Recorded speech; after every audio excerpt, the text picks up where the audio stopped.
What is going on, guys, and welcome to the 3rd of May. That's not what I meant to say. Welcome to the 2nd of May review for Smackdown's episode on 2nd of May. I can never actually say any of that in the right order. It's kind of just dawned on me earlier when I was about to do this review. I thought I can't ever say the start particularly successfully. But yeah, no, I'm still kind of ill, so apologies about that.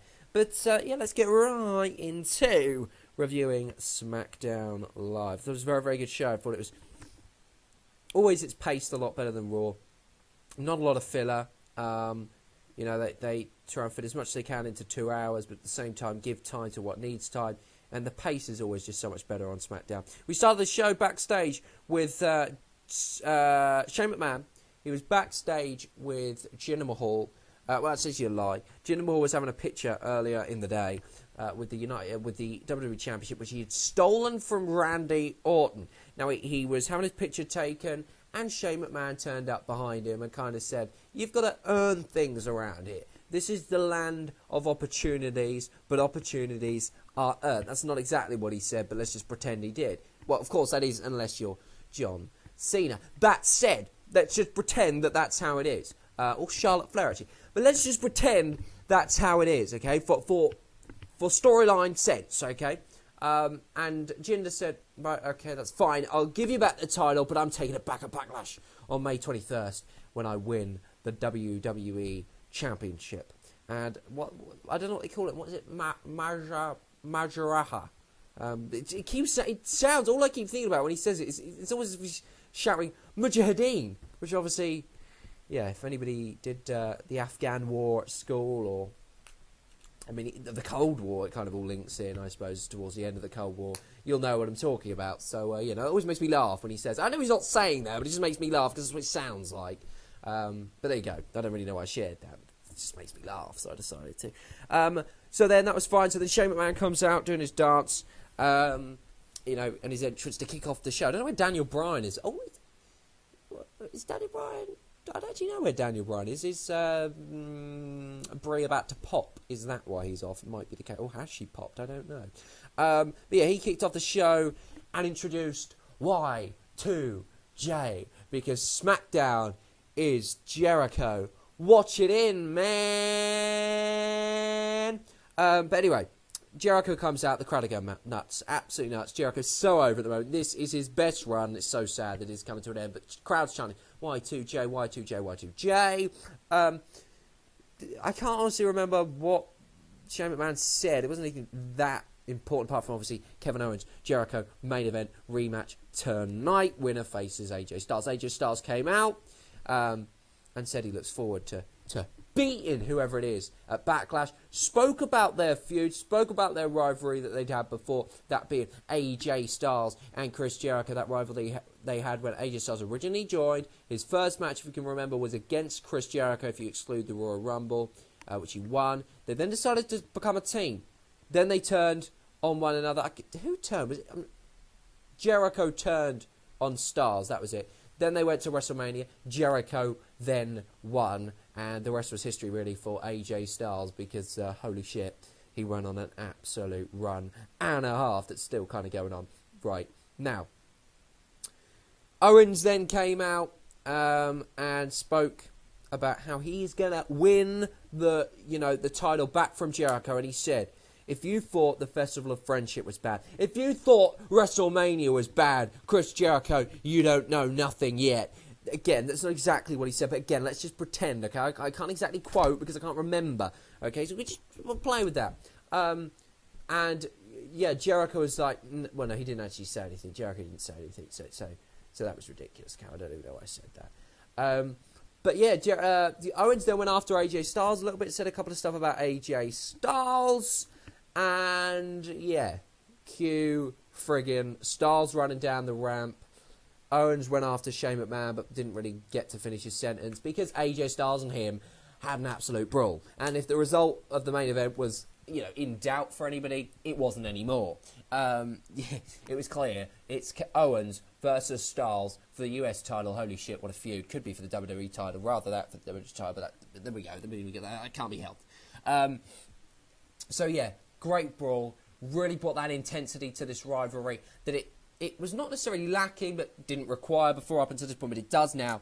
And really, this feud between Kevin Owens and AJ Styles is going to be a fierce, brutal, violent one. And the match that we get, the payoff that we get, is going to be one that is going to be extremely, extremely good for us fans. Owens Styles is happening. More on that a little bit later on. But a very, very good way to open the show. Enjoyable. It accomplished something. Didn't overstay its welcome. Had a goal to set up the main event. To also hint at possibly a Chris Jericho AJ Styles feud. And possibly an AJ Styles Kevin Owens feud. As well as, extending and increasing the heat between the two in regards to AJ Styles and Kevin Owens. So for that, it worked a treat. Great segment, and SmackDown often starts the show on a good, great way to start the show, and that always helps. We then got Jinder Mahal versus Sami Zayn. Sami Zayn, and this is going to sound like we always say this all the time, put in a valiant effort, but just came up short. The Singh brothers interfering in the match a couple times, and right at the end, and it meant that Mahal could get the victory.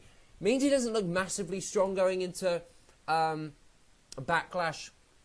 But the thing is, he looks strong, not in the sense of one-on-one, he's never going to beat Randy Orton.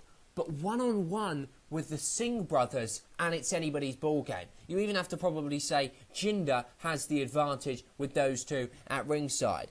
Zayn looked good. He had to be, kind of screwed out of a victory. So he was very close to beating, the number one contender. That's only a good thing. And the only way the number one contender could beat him was interference. So again, that looks good for Zayn. A note on Jinder Mahal though. I mean, this guy needs to fucking slow the fuck down. I mean, I don't mind stiff workers. Some of my favourite wrestlers work stiff as fuck. But I think when you work stiff, you kind of have to. You can't just work stiff. You can't be anybody and work stiff. You've got to build up that reputation. You've got to build yourself up and be kind of respected to work stiff. And I don't mind people working stiff. Sorry, it sounds like I'm talking about a penis, and I'm not. And I always feel uncomfortable when I say the word stiff, but that's probably because how immature I am. Anyway, back to the point. But the problem I have with it is this is just not necessary. I don't mind people. I mean, Samoa Joe is a stiff as fuck wrestler. But at the same time, he's stiff when he needs to be. And although he's a stiff worker, he's also safe. And he doesn't concuss and, make people bleed each and every week. But this is just unnecessarily, stiff. There was no requirement for it to be tonight. You don't need to do it every week, Jinder. That right arm was unnecessary. Absolutely unnecessary. Did it to Finn Balor the previous week, or a couple of weeks ago. He's now done it. I'm going to sneeze. I'm going to see. Oh my God. I'm sorry, I ain't editing that out. I'm not watching the whole video to try and find that, mate. It's not happening. So you're gonna witness that sneeze live here on Smackdown Live Review. But yeah, no, we saw what we're talking about. Yeah, completely unnecessary. We saw it with Finn Balor. We've now seen it with Sami Zayn. That is not going to work. And the thing he's going to be careful of is he will get into the ring with a bigger star than him. I mean, if Zayn responds, he gets in trouble backstage, But he'll get into the ring with a big worker if he is, going to get this big push and it's going to maintain an AJ Styles or even a John Cena. And if he does something like that, he better believe he's going to get hit pretty hard back. And if he can take it, well, then that's fine. But I'm not so sure he can. There was no need for that tonight. And it pissed me off massively. Probably because I can't stand Jinder Mahal. I don't mind his character's growing on me. This feud is growing on me. But that was unnecessary. Jinder Mahal. I can't say. I just cannot say. Maharaja. That's how you say, isn't it? I still think Mujahideen. But that's just me. We then got Aiden English come in. Sing. And he can't sing. I don't know why, but it really pisses me off when he sings. I mean, it gets me really to the point where I just want to smash something. I don't know why, it's ridiculous. But it does. And I was glad when Ty Dillinger 10-10-10 came out, interrupted. This was a rematch from a couple of weeks ago. And the result was the same. Aiden English was a little bit more offense than the previous week, but not too much. Ty Dillinger getting the win.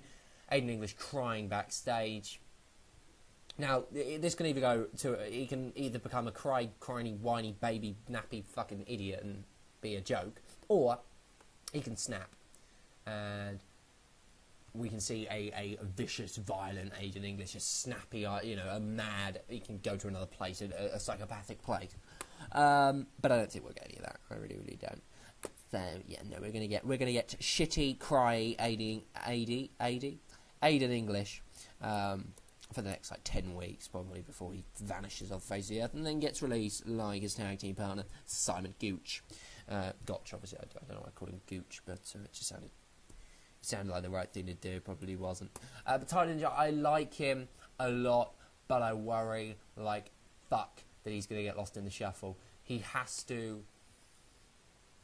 Yeah, he's going to get lost in the shuffle. He's going to be another one of those that we look back on in a year and go, could have been so much better, but just got lost in the shuffle. Not for any fault of his own, but just because I don't think the company will know what to do with him.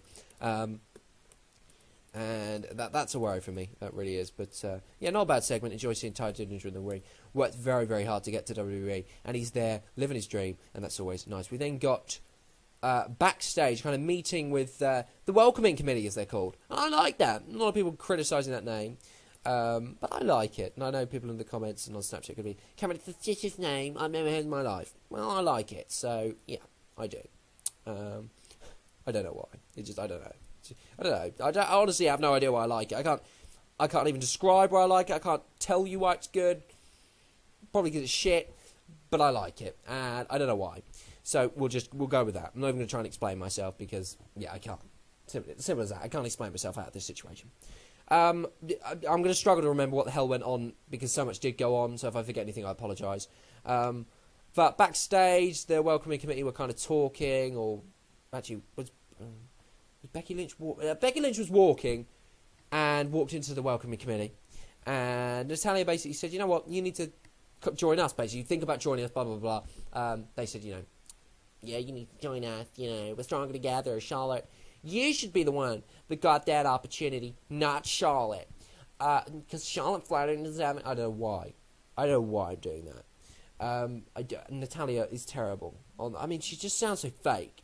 But anyway, that's completely right. It just irritates me when she's on the screen. I mean, I like Natalia, but God, her character's fake.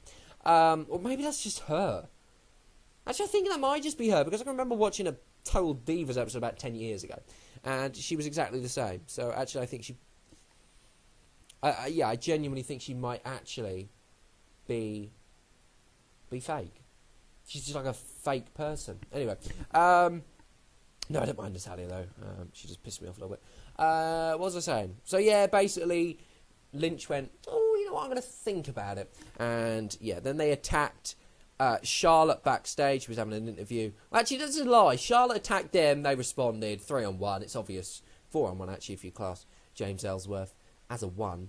Which I kind of feel uncomfortable, actually. He just makes me feel sick. They attacked her, and it was like, oh, she's not going to be out for the tag match. Naomi comes out, starts a kind of handicap match. Eventually, Charlotte comes out, predictable, but it's still got a very, very good pop. And yeah, you know, she came in. Still, they fucking lost the match because Carmella sort of got involved, or James Ellsworth as well. James Ellsworth got involved, not fucking Carmella. Carmella and Natalia won. And then they started fucking attacking each other. Becky Lynch comes out. You're thinking she's going to join the welcoming committee, but she says, me not welcome. And she basically, yeah, fucked them up. And it now looks like it's the welcoming committee versus Becky, Charlotte, Naomi. Charlotte now tries to face. Lots happened in that segment. So, in other words, go watch it. I can't really describe exactly what happened. But it's a very, very good segment. The match was decent. Flair coming out was very, very decent as well. Becky Lynch then coming out teasing that she might be joining the welcome committee, but they're not. Was very, very enjoyable as well. So, yeah, very, very good segment. And SmackDown's women's division on fire, as Becky Lynch would say. Looks like we're heading for a 6-man tag at the next pay-per-view, the welcoming committee versus Charlotte, Naomi, and Becky Lynch. So, yeah, that is interesting to say the least. We then got Dolph Ziggler versus Sin Cara. Backstage, he was talking to... I don't know who they're meant to be. One of them looked like KSI, but there you go. And basically, Shane McMahon was there, and he was like, you know, blah, blah, blah, blah, blah. I can't actually remember. Honestly, I don't know what he said. It was pretty irrelevant. But he basically had a match against Sin Cara. I think that might have been what he was coming to tell Ziggler. And Ziggler then went out. And Sin Cara did pretty well. I enjoyed this match. I do sometimes enjoy these because it felt fresh, because it was fresh. I enjoyed it. And Sin Cara did some pretty good stuff. You know, he picked fucking powerbombed Ziggler with one arm. I've seen him do it before. Very, very good. You know, it didn't dominate the match, but, you know, got in some nice offense. Ultimately was going to lose, obviously. Ziggler gets a win. Looks relatively comfortable, relatively confident. Needs a couple more of them heading into Backlash. You know, Nakamura is being billed, or Backlash, sorry, is being billed around Nakamura. That can only be a good thing. It looks like WWE are really in on Nakamura, and rightfully so. Unbelievable athlete. And Nakamura Ziggler will be fantastic. The question will be in the next couple of weeks, can the WWE, can the company make Ziggler a viable threat to Nakamura or not? We'll have to wait and see. Ultimately, Ziggler will lose, but can he be seen as a viable threat? We'll have to wait and see. We then got the Fashion Files. This is actually one of my favourite parts of the show. I fucking love this. You know, it was camp, but it was great. And I loved it. Tyler Breeze and Fandango, I like them as a team. I've always liked Breezango. I don't necessarily love their gimmick, but if they do something like this, I think it works. And I bet Bleacher Report, oh my God, Bleacher Report gave it a B+. The world, the end is nigh. What did they say? This was the only taste of a beautiful, I hate the word beautiful ridiculousness that Breezango should be diving into the segment. Treated the duo as the unique entity that it is. It didn't overstay its welcome either. Breezango suddenly getting some spotlight in a refreshing move. WWE has turned up the silliness. Moving forward with them, though. WWE has to turn up the silliness. Moving forward with them. Only an all-in approach can lead to this act to its full potential. I can't believe they enjoyed this. They usually shit on things like this. I enjoyed it. I thought it was great. And I want to see the Fashion Files episode 2. I want to see it continue. I like it. It doesn't need to get... I don't agree with them that it needs to get ridiculously silly. I think this is fine. But what's going to be important is this is going to be good. This is going to get them over. This is going to get the crowd, you know, invested into them. And, you know, produce some enjoyable segments and make them sort of feel like, you know, important. But the question is going to be, are they viable threats to the Usos? Will their in-ring work? You know, will they get some wins to be a viable threat? You know, can they back up not what they're saying, because I'm not saying anything, but you see what I'm saying? If we're meant to see them as a viable threat to the Usos, can they back it up? If they can't, then it's going to be irrelevant, and they'll ultimately die down and die. The team of Breezango will die a death, and a bad death. Anyway, moving on. We then got the main event, Chris Jericho versus Kevin Owens, and what a match it was. It was great. And this wonderful feud comes to a vicious, vindictive, and violent ending. Y2J losing the title just one day after he won it. But, and usually I'm critical of those quick title changes. I'm not critical of this one. I think it worked fantastically. It was a way of praising Jericho. It was a way of saying, thank you for all you've done. This is what you get for your run. A title, win before you go out. In my opinion, that was great. A really, really enjoyable match. At one point, they got to the point, and this is what great people do, of making me think that Jericho could actually win. But he didn't. Kevin Owens won.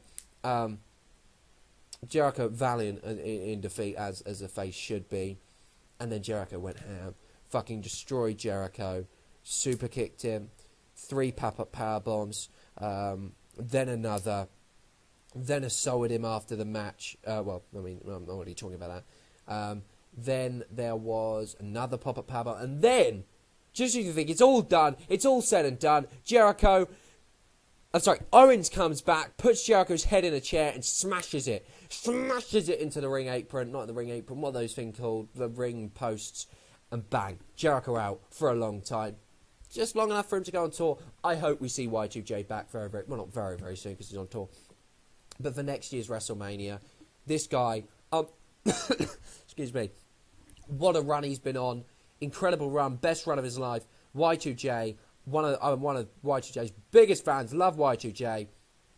Chris Jericho, go enjoy your tour. It's a shame you got to do it, but enjoy it. Owens looks like the Owens from NXT. It's Owens Styles. That's the feud we move on forward. SmackDown, fast-paced, enjoyable. Very much enjoyed the show. Thank you, Chris Jericho, for entertaining us over the past year. What a run it's been. And it ends with Kevin Owens looking strong, looking great. And if that's one thing that Jericho has over a lot of people you know, that are similar to him, like the Cenas and that, the big stars. There's one thing that Jericho does compared to the others 10 times more, and that's he'll always be willing to put over other talent when he, goes for, a little break. And that is something that cannot be taught, something that you either got or you haven't. What a man, what a legend.